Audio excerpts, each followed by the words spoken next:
पुण्यात गणेश विसर्जनाच्या पूर्वसंध्येला टोळी युद्धाचा भडका उडालेला बघायला मिळालं।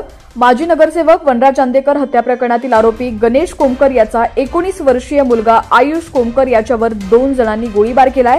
या गोळीबारात आयुषचा मृत्यू झाला। या घटनेमुळे पुण्यात एकच खळबळ उडाली आहे। पोलिसांनी या प्रकरणी एकूण 8 आरोपींना अटक केली आहे। यामध्ये आंदेकर टोळीचा म्होरक्या बंडू आंदेकर, त्याचा मुलगा कृष्ण आंदेकर, वृंदावनी वाडेकर, तुषार वाडेकर, स्वराज वाडेकर, अमन पठाण, सुजल मेरगू यांचा समावेश आहे। या आरोपींना मंगळवारी पुणे कोर्टात हजर करण्यात आलं होतं।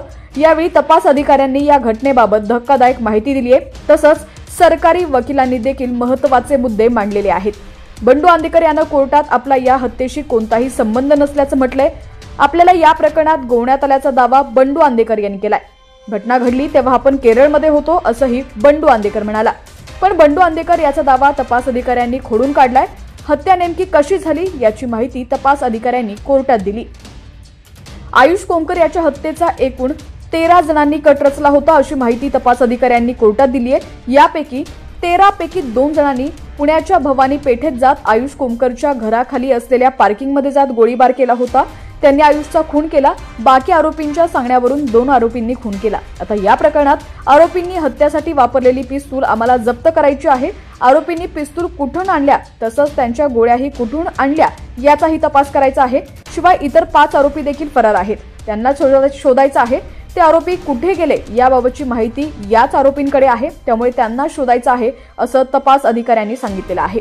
या प्रकरणात आणखी एक ट्विस्ट आणणारी माहिती तपास अधिकाऱ्यांनी कोर्टात दिली आहे। आरोपींनी सोमनाथ गायकवाड यांच्या घराची देखील रेकी केल्याचं समोर आलं होतं, त्यामुळे सखोल तपास करायचा आहे। आंदेकर टोळीनं सोमनाथ गायकवाड याच्या घरावर हल्ला करण्याचा प्रयत्न केला, त्यामुळे त्यांची ओळख परेड घ्यायची आहे असं तपास अधिकाऱ्यांनी कोर्टात सांगितलंय।